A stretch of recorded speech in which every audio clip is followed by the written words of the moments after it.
story. Not in a million years. But here I am, and it's too late to turn back now. If I'm being honest, I don't even know how it got this far. It all started so innocently. Or at least, that's what I told myself. This is the story of how I lost everything, and how, in the end, I cheated with our dog. Guess I should start with how things were before all of this happened. My husband and I, we were fine, or at least, that's what I thought. We had our issues, sure. No relationship is perfect. But we always managed to get through the rough patches, right? Or so I told myself. We'd been married for almost 10 years, and, like any couple, we had our routines. The kind of routines that made it hard to notice when things started slipping. And when they did, well, it was already too late. We had a dog. His name was Max. A golden retriever, all fluffy and innocent. The kind of dog you get when you want to feel like a family. Max was always the one who made everything feel a little less lonely. He'd sit beside me when my husband was working late or when I was feeling disconnected. And that's how it started, I guess. Max was always there, and he never judged. He was just there. But it wasn't just Max, was it? It was the distance that had crept in between my husband and me. We'd been growing apart for months, maybe even years, if I'm being honest. I knew it. He knew it. But we both pretended everything was okay. I told myself, it's just a phase. It's just a rough patch. But when you keep ignoring something long enough, it starts to grow into something you can't deny anymore. And I couldn't ignore it. There were secrets, things I hadn't told him, things I was too scared to admit. I wasn't happy, but I didn't know how to fix it. I just didn't know how to face it. I think that's when it happened. The loneliness. The emptiness. The desire to feel something, anything. And there he was, always there, always loyal, Max. It started with something small, something that seemed harmless. But it never stays harmless, does it? No. It never does. Looking back, I should have stopped myself. I should have recognized the red flags. But I didn't. And now, I'm left trying to piece together how I let this happen, how I let everything fall apart. At first, it seemed so innocent. Like a joke I would laugh off if anyone ever found out. It was just affection, I told myself. I would stroke Max's fur, scratch behind his ears, maybe even kiss the top of his head, and it felt like, well, nothing. At least, that's what I kept telling myself. But I started to notice the little things, how it felt different, how the touch lingered longer than it should. I didn't mean for it to happen, but it did. One evening, after another argument with my husband, I found myself on the couch, Max curled up next to me. I was still angry, still upset, feeling completely unheard. He came over and laid his head on my lap, his warm brown eyes looking up at me, his tail gently thumping the floor. I scratched his ears absent-mindedly, but there was something about that moment, something about the way he looked at me, that made me feel understood. It's like he knew. He knew what I was feeling without me saying a word. And in that silence, something shifted inside me. A crack I didn't even realize had formed. It wasn't even the touch that bothered me at first. It was the comfort. The way Max was there for me when no one else was. My husband used to be that for me. He used to listen. But now I couldn't talk to him. Not about the loneliness I felt, not about the weight of the secrets I was holding. The more I withdrew, the more Max seemed to understand. And in that understanding, it became easier to justify what I was doing.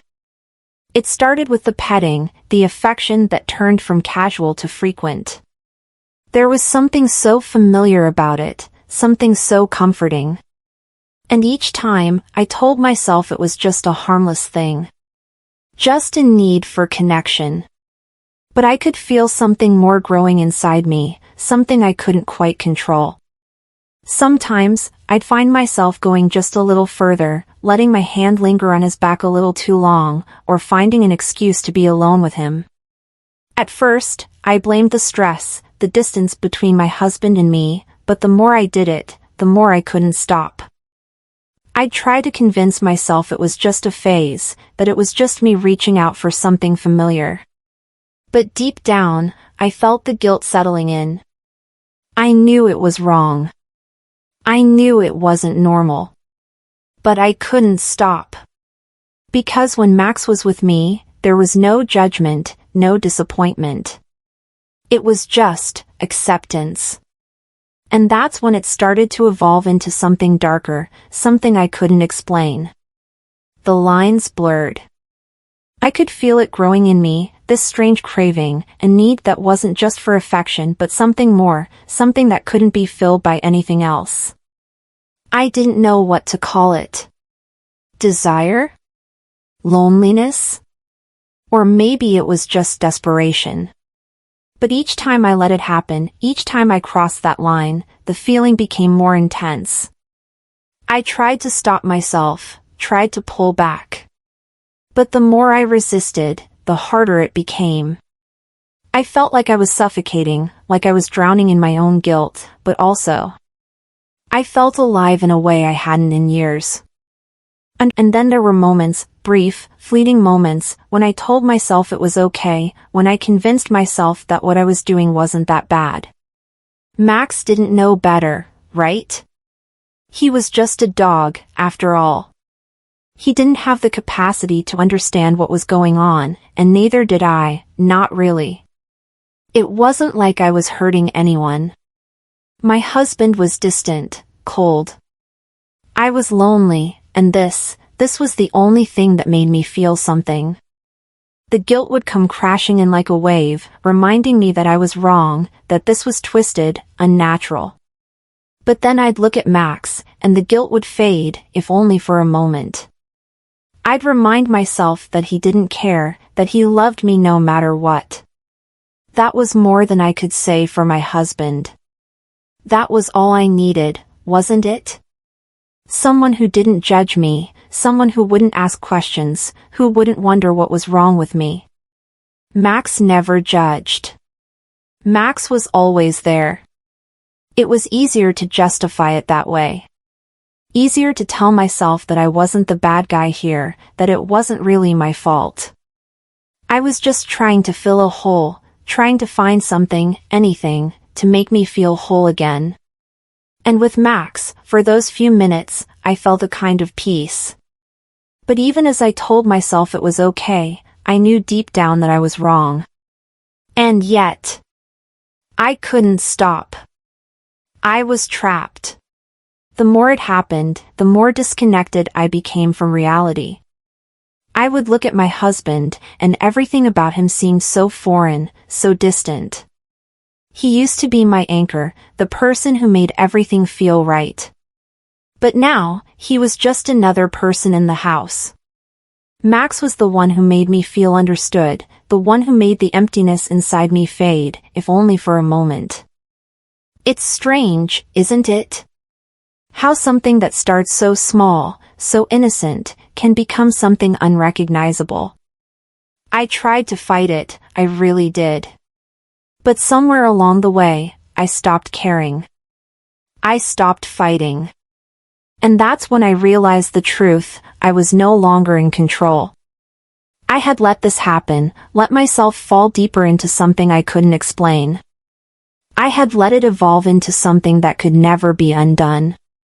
And by the time I saw it, it was already too late. My husband started noticing I should have known he'd start noticing. After all, when you've been together for so long, you start to pick up on the little things. The small shifts in behavior that can't be ignored. At first, it was just casual glances, a lingering look, a raised eyebrow. But then, there were questions. Not the kind of questions you ask directly, but the kind that get under your skin. He'd say things like, "Why do you spend so much time with the dog lately?" Or "Max seems a little too attached to you, don't you think?" I tried to brush it off, pretend it didn't matter, but there was always that underlying tension. He wasn't blind. He saw the way I'd react when Max walked into the room, how I'd change when the dog was near. How my body would relax when I felt his presence, how I'd let my hand rest on his fur a little too long. I tried to convince myself that nothing was wrong. That I could control it, that it wasn't as bad as it felt. But deep down, I knew I couldn't hide it forever. It got worse when he started asking more pointed questions. He'd come home from work early, eyes darting to the couch where Max and I were sitting, me absent-mindedly running my hand through the dog's fur. There was a strange look in his eyes, something I couldn't place. Maybe he was starting to connect the dots, or maybe he was just feeling the same distance I had for so long. Either way, I could feel the tension in the air, thick and suffocating. One night, after a particularly quiet dinner, I went into the living room, Max trailing behind me like he always did. I sat down on the couch, and Max jumped up beside me, resting his head in my lap. I scratched behind his ears, trying to focus on the TV, but all I could hear was the faint sound of footsteps behind me. My husband. I didn't even have to look up to know he was there. He had been standing in the doorway for a while, watching us. Watching me. I felt a cold chill run down my spine as I turned toward him. The way his eyes were narrowed, the way his jaw was clenched. There was no anger in his eyes yet, just confusion, disbelief, like he was still trying to process what he had just walked in on. He didn't say anything at first. He just stood there, staring, like he was waiting for me to explain. I felt my heart race, blood rushing in my ears. My hands started to shake, and I could feel the sweat on the back of my neck. I opened my mouth, but no words came out. I wanted to say something, anything, to explain myself, to make it right, but I knew there was no explanation for what he was seeing. What could I say? What could I say to make him understand that I wasn't what he thought I was? "What the hell is going on?" he finally asked, his voice low, thick with emotion. He didn't yell, but the words hit harder than if he had. I could see the disbelief in his eyes, the hurt. He wasn't angry yet, not fully. He was confused, struggling to come to terms with what he was witnessing. But I could tell he wasn't going to stay quiet about it much longer. I opened my mouth again, but it was like the words had all been stolen from me. The guilt crashed into me, a wave I couldn't outrun. I wanted to say something, anything, to make him see that it wasn't what it seemed. But I couldn't. I couldn't even look him in the eyes. I just kept staring at the dog, at Max, who was still sitting by my side, completely oblivious to the storm brewing around us. This is what you've been doing?" His voice was shaking now, and I could see his fists clenching at his sides.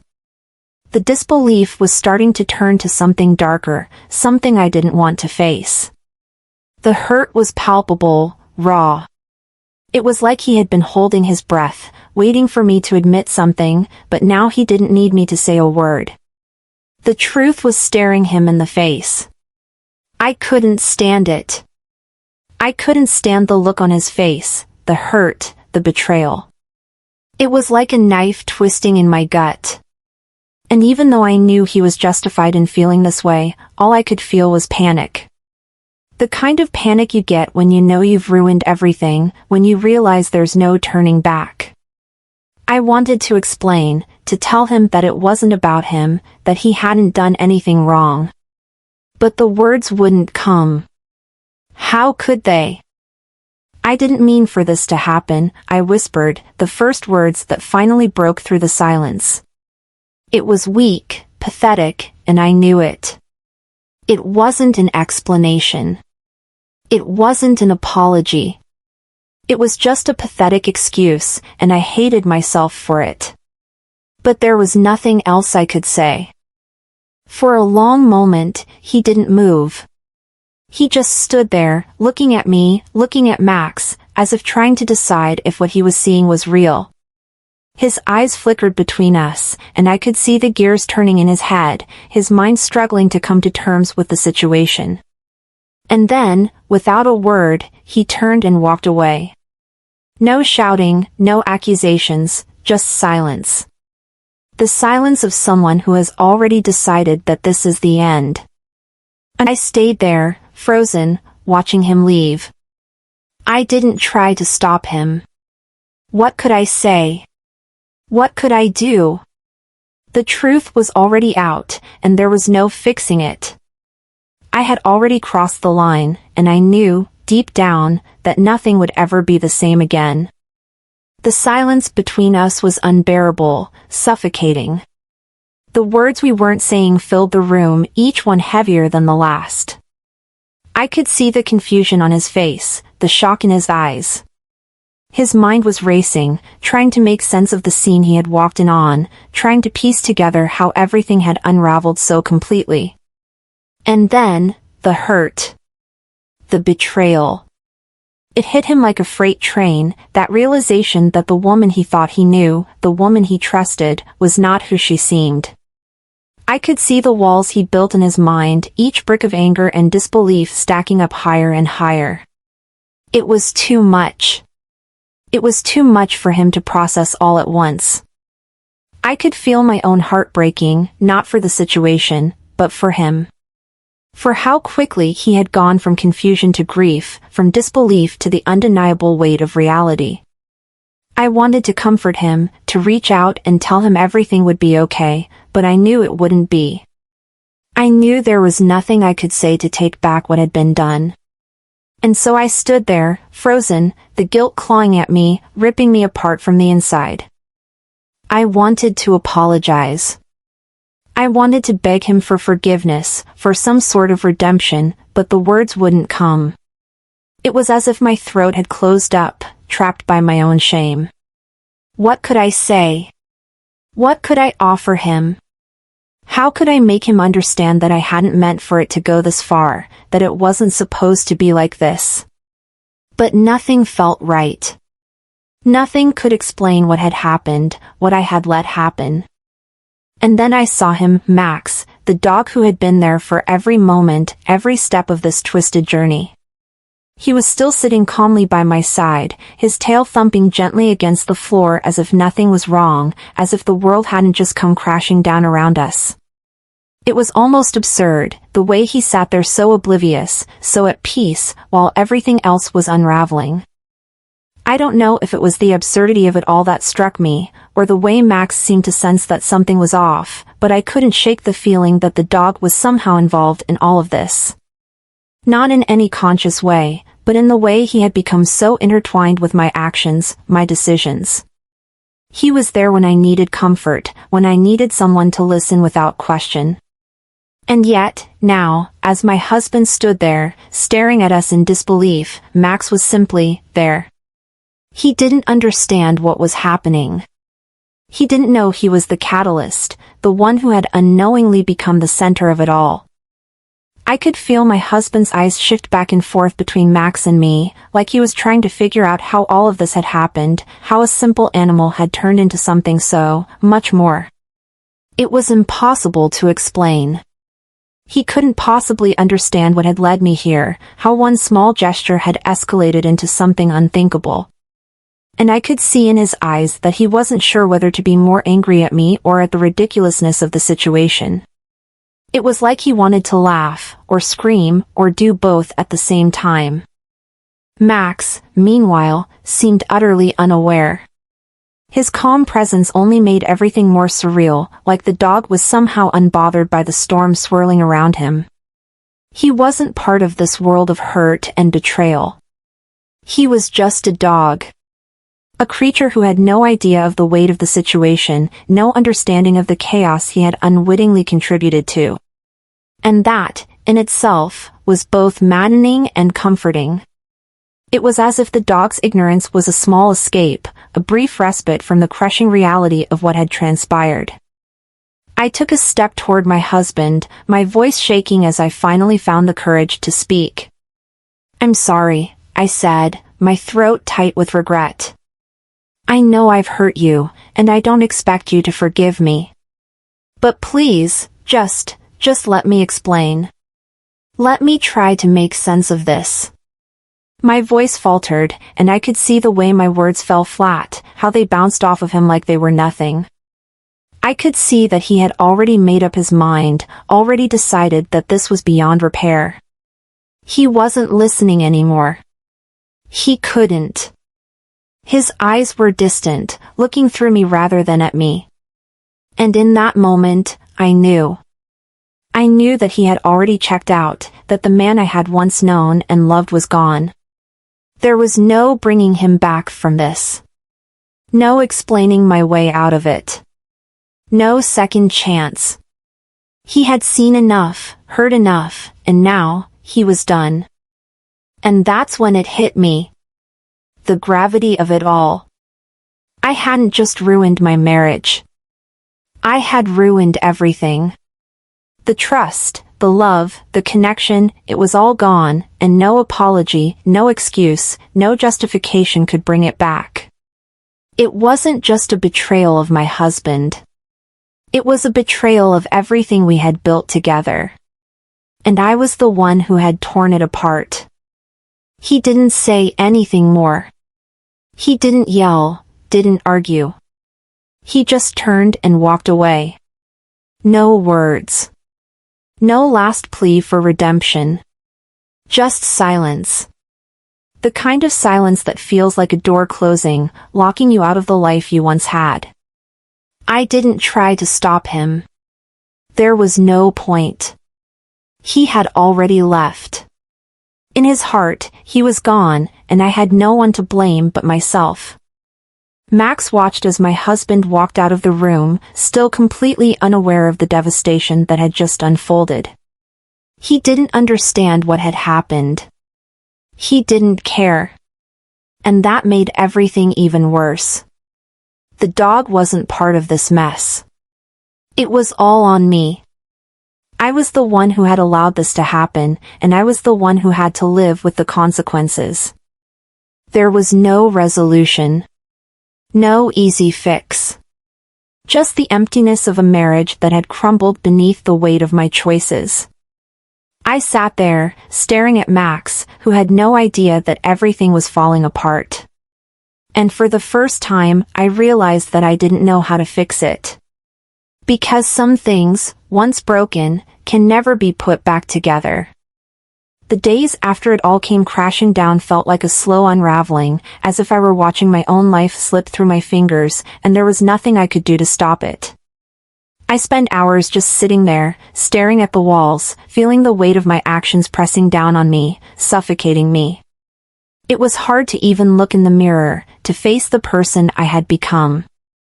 I had destroyed everything.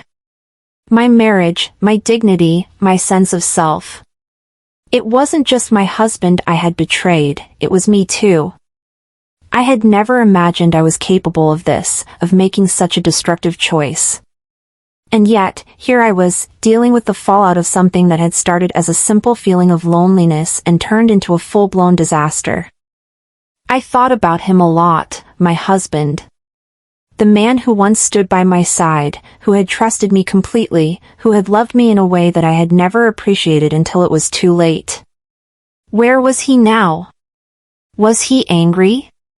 Was he hurt?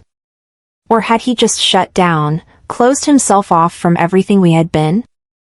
I couldn't bear to think of him in pain, but I knew that was exactly what I had caused. I had broken him, and no apology, no explanation could ever fix that. I didn't even know where he had gone after he left that day. He hadn't come back. He hadn't called. It was like he had vanished, taking everything with him. And maybe that was what I deserved. Maybe that was the punishment I had brought upon myself. As for Max, well, he was still there, always there, waiting by the door for my husband to come home, even though I knew he never would. I could see the way the dog looked at me now, with a kind of confusion, as if he too sensed that something had changed. He had always been loyal, always by my side when I needed him. But now, there was a kind of strange tension between us, something unspoken. Max didn't know what had happened, but he could tell that the air was thick with it. He would nuzzle my hand, wag his tail, but there was no joy in it anymore. There was a sadness, a quiet understanding that things were different now. In the beginning, I tried to comfort myself by telling myself that maybe, just maybe, my husband would come around. Maybe he'd come back and we could work through this. We could go to counseling. We could rebuild. But deep down, I knew that wasn't going to happen. How could it? How could he look at me the same way after what I had done? How could we ever go back to the way things were? The truth was, I had crossed a line, and there was no going back from that. The dog, Max, was caught in the middle of it all. He was just a dog, after all. But now, every time I looked at him, I saw a reminder of everything I had lost. It wasn't his fault, but I couldn't shake the feeling that I had somehow dragged him into this mess. And there was that strange tension between us, that weird, unresolved thing hanging in the air. I couldn't explain it, but it was there. It was almost as if he could sense the weight of what had happened, too. I would still take him for walks, still feed him, still give him attention, but it felt off. The easy, uncomplicated connection we had once shared was gone. Maybe he knew that, too. There were moments when I tried to reach out to my husband, tried to apologize, tried to explain, but I knew it was futile. He didn't want to hear it. He had heard enough. And so, I retreated. Into myself. Into the silence that had become my life. Days turned into weeks, and still, nothing changed. He didn't come back. He didn't reach out. And I was left with the aftermath of my own actions, a broken marriage, a shattered self-esteem, and a dog who couldn't fill the void of everything I had lost. It's strange, isn't it? How you can make one decision, one wrong turn, and everything you've worked for, everything you've built, can just fall apart. It's like watching a house burn down, helpless, knowing that the flames are coming from your own actions, and you can't put them out. You can't undo what you've done. And I've learned something from all of this, something that I wish I hadn't had to learn the hard way. Sometimes, we don't realize how much we have until it's gone. And when it's gone, no amount of regret, no amount of apology can bring it back. Some things are just too broken to fix. Maybe this is the way it was meant to be. Maybe this was my punishment, or maybe it was just life playing out in its most brutal, unforgiving form. But I can't help but wonder, can there be redemption after something like this? Can I ever forgive myself? Can I ever move forward, knowing what I've done? I don't know. I don't have the answers. But I know this, I'll never forget what I've learned through all of this. The pain of losing everything. The pain of betrayal. The pain of knowing that sometimes, no matter how hard you try, there's no going back. Not for the relationship. Not for the trust. And not for myself. As for Max, well, he's still here. He doesn't leave. He doesn't judge. He's just there, always by my side. Maybe he's the only one who will ever truly forgive me. And maybe that's the only thing that matters now. The rest of it, the marriage, the guilt, the mistakes,